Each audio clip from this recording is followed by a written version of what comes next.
आरंभरू तो पूर्व आकलन है जे एथर स्वल्प वृष्टि हेबो एवं चाष प्रभावित हेबो किंतु प्राय गोटे सप्ताह अधिक हेबो ओडिशार विभिन्न जगार प्रबलरू प्रबलतर वर्षा मध्य होइछि। ये बाबद रे बलांगीर जिलार रिपोर्ट आम पाखे हस्तगत होइछि। प्राथमिक रिपोर्ट कटक जिलार मध्य आठगड़ बड़म्बा ठारू आरंभ करी उपकूल अंचल मध्य विभिन्न जगार प्रबल वर्षा कारण चाष जमी प्रभावित होइछि। कटक रे तो आमे लोकंकु तांकर प्रभावित अंचल रु बाहर करी आश्रयस्थली को मध्य नैथिलु एवं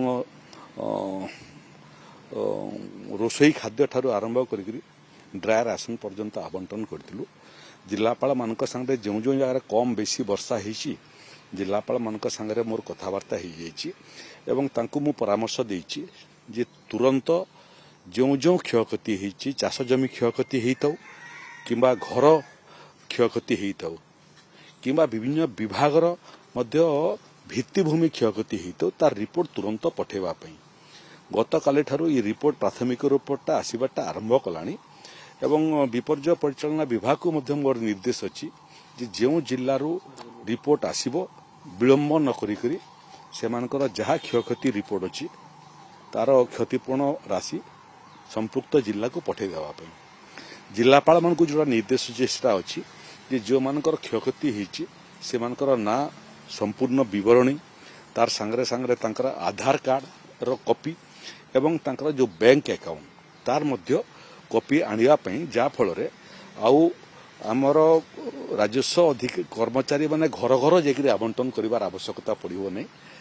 जो दिन पहुंची गला जिलापाल पाखरे राजस्व एवं विपर्यय परिचालना विभाग क्षतिपूर्ण राशि ऑनलाइन रे 2 मिनिट रे जेते लोक क्षतिग्रस्त होइचंती समस्त अकाउंट को पैसा पड़े। कटक जिलार गुड़ी ब्लॉक प्रभावित होइछि आउ बरगढ़ बलांगीर मध्य किछि किछि प्रभावित होइछि। समस्या होउछि जे चाष आरंभ हला बेलकु एभलिया घटना घटला व्यवस्था जोटा अछि स्टैंडिंग क्रॉप को हमें स्टैंडिंग क्रॉप क्षति हेले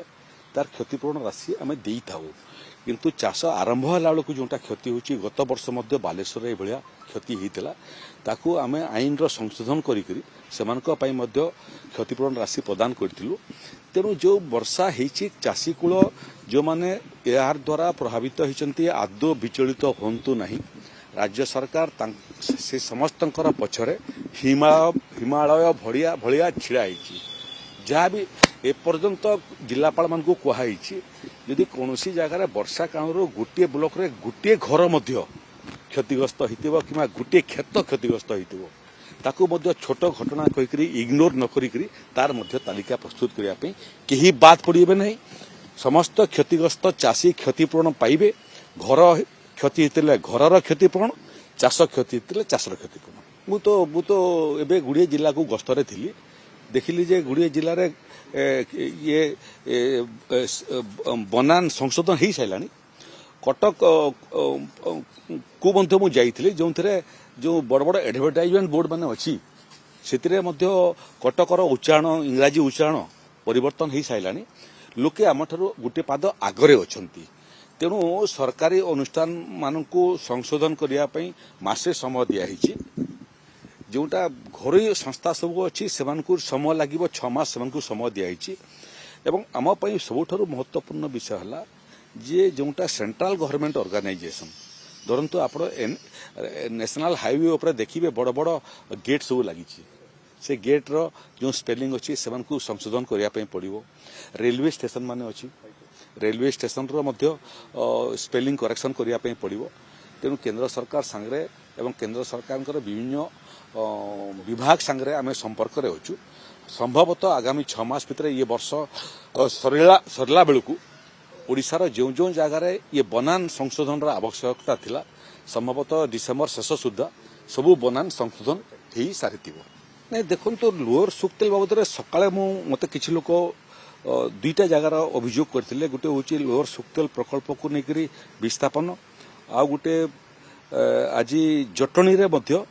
रेलवे जगार बसवास कर लोकंर विस्थापन नहीं उभय खोर्धा जिलापाल और बलांगीर जिलापाल सागे मुझे कथबार्ता करी से ईटा परामर्श देती जे वर्षा मसरे प्रकृत में वर्षा बहुत जगह चली तेणु एवं विस्थापन टा लोकों शुभंकर हेब ना तेणु जो जो जगार अति आवश्यक नहीं एवं विस्थापन कर नहीं पुणी वर्षा समय समाप्त होला परे विस्थापन कार्य आकु बढ़ी पार किंतु लोअर सोक्तेल कथा जोटा कहते से थईथान व्यवस्था हो जाइए जो मैंने गोटे जगार विस्थापित हेबे से मुंड गुजापी आ गोटे जगार व्यवस्था हो सारी तेणु यहाँ विस्थापन नुह यहाँ सिफ्टिंग रे आसीबो जो जो जगार लोक सिफ्टिंग हेबे सिफ्टिंग रे कौन प्रोब्लेम नहीं किंतु वर्षा मसरे मानवीय दृष्टिकोण लोके इमिति अवस्था सृष्टि न हो जो थे लोक घर बाहर एवं वर्षा तले बिना छात्र रही परिस्थिति न उपजु।